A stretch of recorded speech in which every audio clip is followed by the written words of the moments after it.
मोनफ्रोमबो जायगायावनो बे फिल्मा ओंखारथों होनसि फिल्म मोसाग्रा मानसि गायन गाग्रा मोनसे परिबेस दंमोन गेजेराव फिल्म गाग्रा मानसि फिल्म मोसाग्रा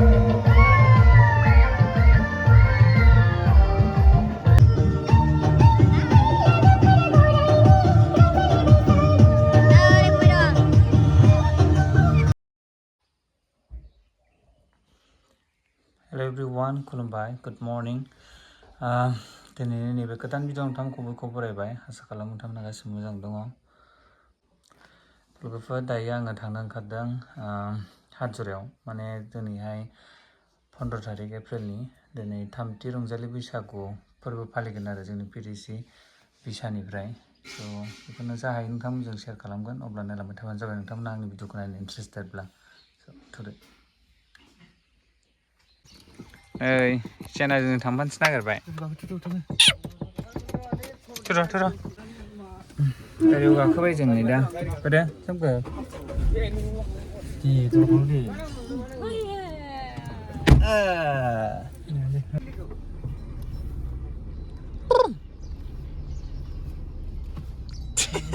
लांबाय दा। खेबखानोसै दानो।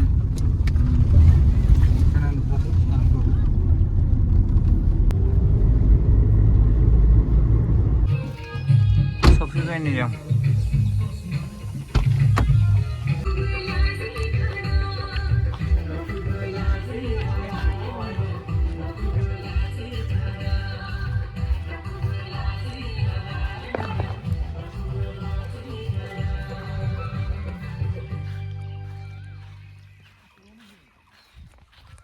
फन हरबायलै मिथिंगा।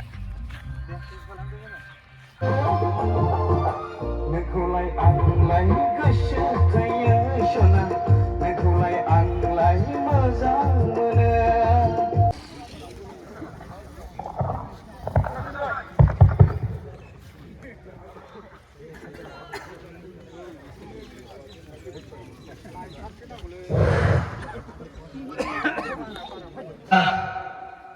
मिडिया बिथांमोनखौ खावलायदों बेनिफ्रायनो लालांदो। खोन्दो बा 30 बोसोर जालांबाय आरो लोगोसे हाजरा गामिया दिनै 9थि रंजालि बैसागु खुंबाय। गोजोननाय थाबाय सानैसिम। बिथांखौहाय गावनि हाबाफारिखौ माबोरै सिगां आङो फंनैसो बाथ्रा बुंलांनो थाखाय खावलायनाय जाबाय सार।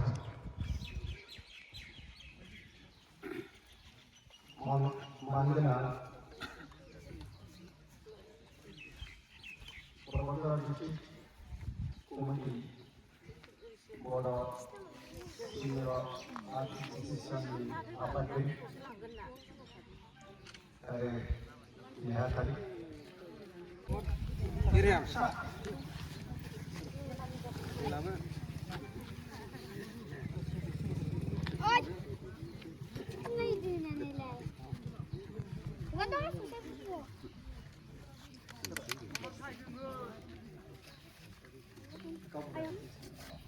Kau berapa siapa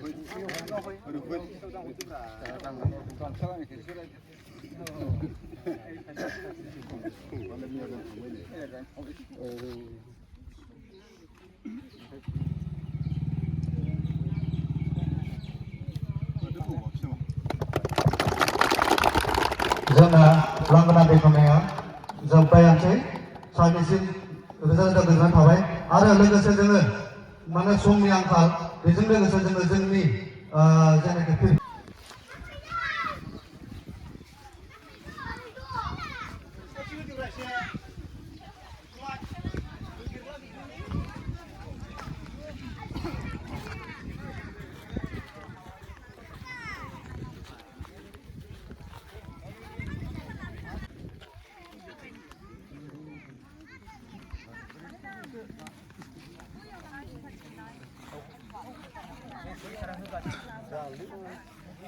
बयबो रायजो राजाफ्रा बे सिगाङाव नुजाफैदो बिथांमोनखौहाय गाव गावनि फिरफिलाखौ बिरहोनो थाखाय खावलायनाय जाबाय आरो हेफाजाबगिरि हिसाबै परबतझारा डिस्ट्रिक्ट बिसानिनो सेक्रेटारि बिथांखौ प्रेसिडेन्टजों लोगोसे हेफाजाब होफानो थाखाय खावलायनाय जाबाय आरो लोगोसे हाजरा गामिनि क्लाब एन्ड लाइब्रेरिनि प्रेसिडेन्ट बिथांजों सासे गामिनिनो सेक्रेटारि बिथाङा खाथि दंना बिथांखौ फिरफिला बिरहोनायाव हेफाजाब होनो थाखाय खावलायनाय जाबाय।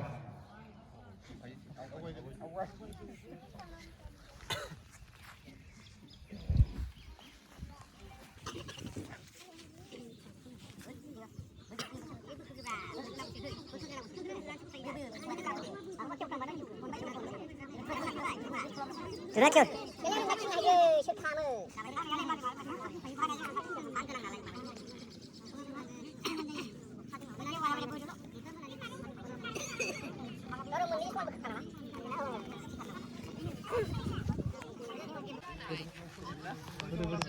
मोनसे खावलायनाय रायजो राजा बिथांमोननिसिम जेब्ला फ्लेगखौ बिरहोनाय जायो अब्ला बयबो सेलेब्रेट लायो अननानै।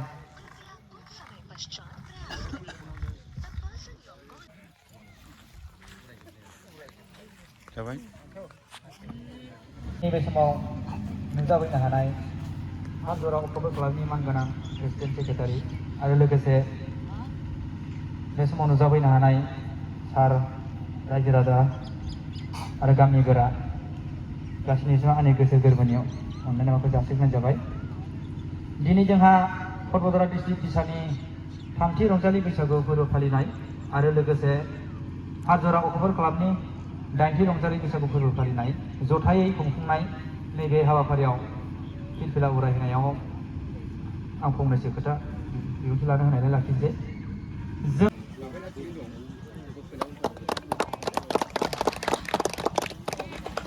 आरो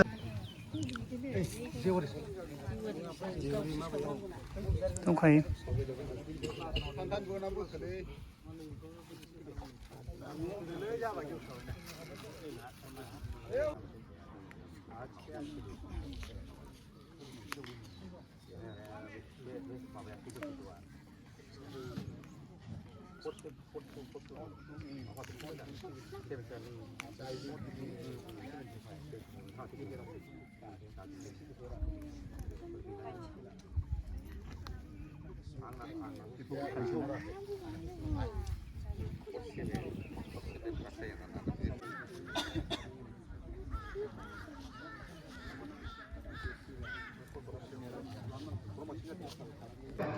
अशोक कुमार बसुमतारी बिथाङा दिनैनि बे साइनासालिखौ बेखेवना होगोन।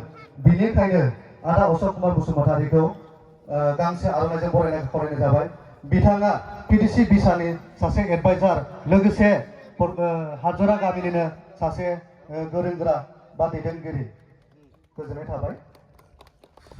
आरो दिनै साइनासालि बेखेवनायनि सिगां आङो आदा अशोकखौ फंनैसो बाथ्रा बुंनो थाखाय खावलायनाय जाबाय। गिबि गिबियावनो दिनै आं आसारा माबा दंथाय आसार नोङो बेयाव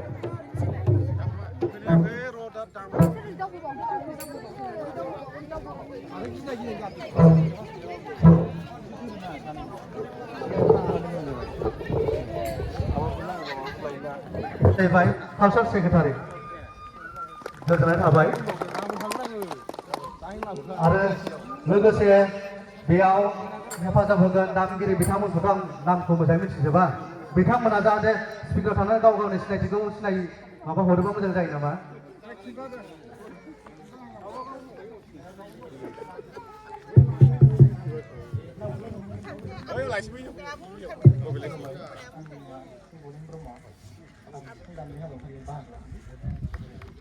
खुलुमबाय, आंनि मुङा मिस अनजिमा नार्जारी। आं गंगोना दामनाय हाबाफारियाव बाहागो लादों। आंनि मुङा सिमांसा ब्रह्म। आं सिफुं दामनायाव बाहागो लादों। खुलुमबाय साफ्रोमनिसिमबो। आं दा खाम दामनायाव बाहागो लादों। सिबिनां रायजो राजा आंनि खुलुमनाय अननाय थाजालागोन जासिहरनाय थाबाय जे आं गरायमारि गामिनि जे आङो नैबे दामनायाव खाम दामनायाव आं लोगोसे जोंहा बेयाव मेथाइ खनगिरि बे समाव दिनैनि बैसागु फोरबो फालिनाय हारिमु रंजानो मोसानो गोसो जालायबाय रंजानो मोसानो गोसो जालायबाय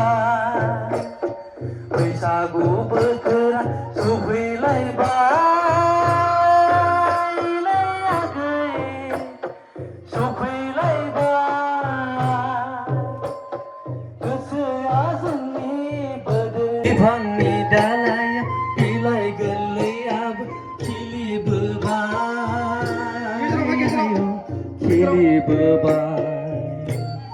जोंनि गोसोआबो रंजानो गोसो जाबाय गोसो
बैसागुआ बर'नि रंजानाय बोथोर बैसागुआ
बिसानि मानगोनां आफादगिरि आरो बेयावनो बाहागो लाफैनो हानाय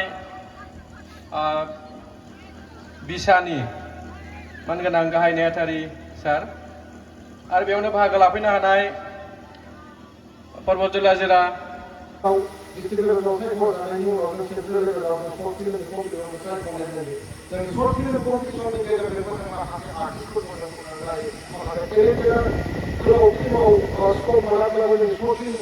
शर्ट फिल्म खालामनानै बा शर्ट फिल्माव स्कप लानानै गावनि रोंगौथिखौ देखायनानै गोलाव फिल्मसिम बा मोजां आर्टिस्ट जानायनि मोनसे खाबु मोनो दा बे खाबुखौ जों लानो हायो दिनैनि रायजो राजाखौ दिनैनि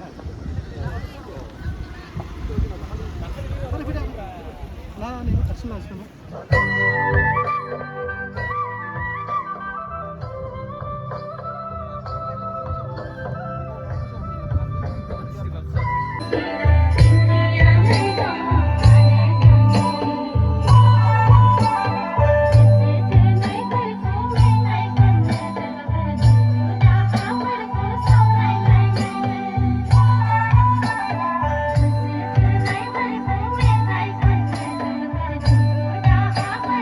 you.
사슬로서 그래.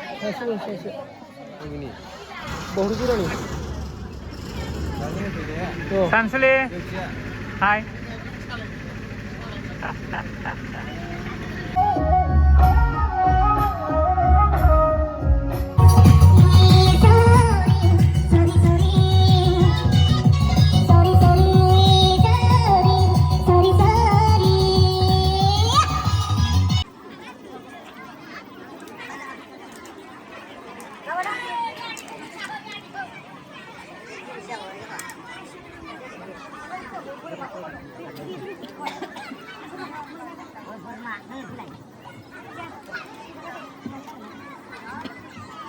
गिबियावनो आङो जों दहाय एसे थालांदों फंबाय बिनानावखौ आर'नाइ होनो बावदोंमोन दा आङो साबित्रि ब्रह्म बिनानावखौहाय गांसे आर'नाइजों बरायनो थाखाय सिगाङावनो खावलायग्रोनाय जाबाय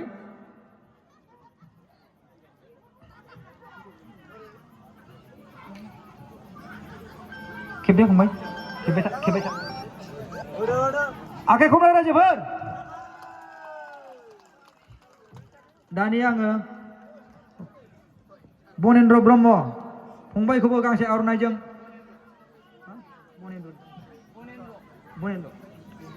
बनेन फंबायखौ गांसे आर'नाइजों बरायनो थाखाय गुरै खावलायहरनाय जाबाय दानिया हाबाफारि बायदियै जोंहा पर्बतरा डिस्ट्रिक्ट बिसानिफ्राय मिस बैसागि आरो मिस्टार बैसागु मोनगिरि बिथांमोनखौहाय प्राइज होनाय हाबाफारि दाना बे हाबाफारिखौ आङो गिबियावनो सन्जय कुमार ब्रह्मखौहाय होग्रोनो थाखाय खावलायहरनाय जाबाय गिबियावनो आङो बनेन्द्र ब्रह्मखौहाय प्राइजखौ होनो थाखाय खावलायहरनाय जाबाय आदा सन्जयखौ गिबियाव बनेन्द्र ब्रह्म बनेननो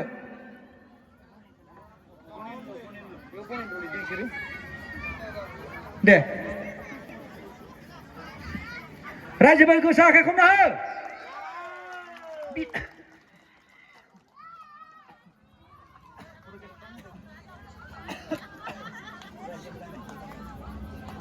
बिथाङानो जाबाय देग्लाय जोंनि पर्बतरा डिस्ट्रिक्ट बिसानि मिस्टार बैसागु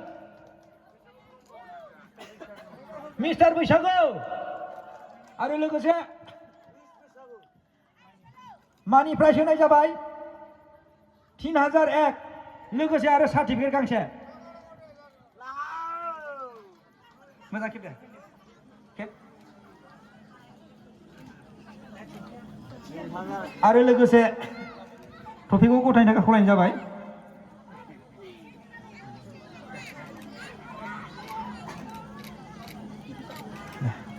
गोजोननाय थाबाय बिदा सन्जयनिसिम दानिया आङो हाबाफारि बायदियैहाय साबित्रि ब्रह्म बिनानावनो आसार चन्द्र बसुमतारीखौहाय प्राइजखौ गथायनो थाखाय खावलायनाय जाबाय आवगायलांदो बिनानावानो जाबाय देग्लाय जोंनि पर्बतजरानि मिस बैसागि गोसा खालामना हो आरो लोगोसे ट्रफि आरो सार्टिफिकेट आरो मानि प्राइजखौबो होनो थाखाय खावलायनाय जाबाय एसे फावसायनानै फट'ला दे सोर मोजाङै ट्रफिखौ होदो दे केमेराखौ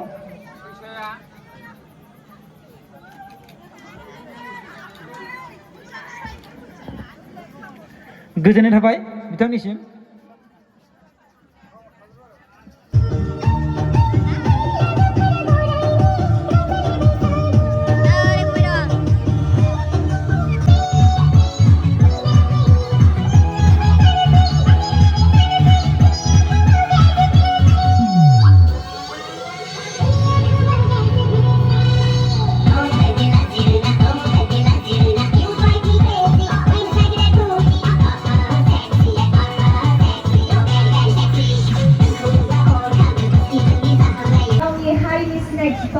जाहाथे बेनिफ्राय बांसिन गोजौनिफ्राय गोजौसिन आरो जोङो बोखोलांनो थाखाय आरो जोंनि गुबुन हादरफोरावल' नङा जों गासिबो जोंनि गुबै सिनायथिखौ जों गोबां गुबुन गुबुन हारिनि गेजेरावबो जाहाथे जोङो जोंनि गाननाय जोमनाय जोंनि देलायनाय जोंनि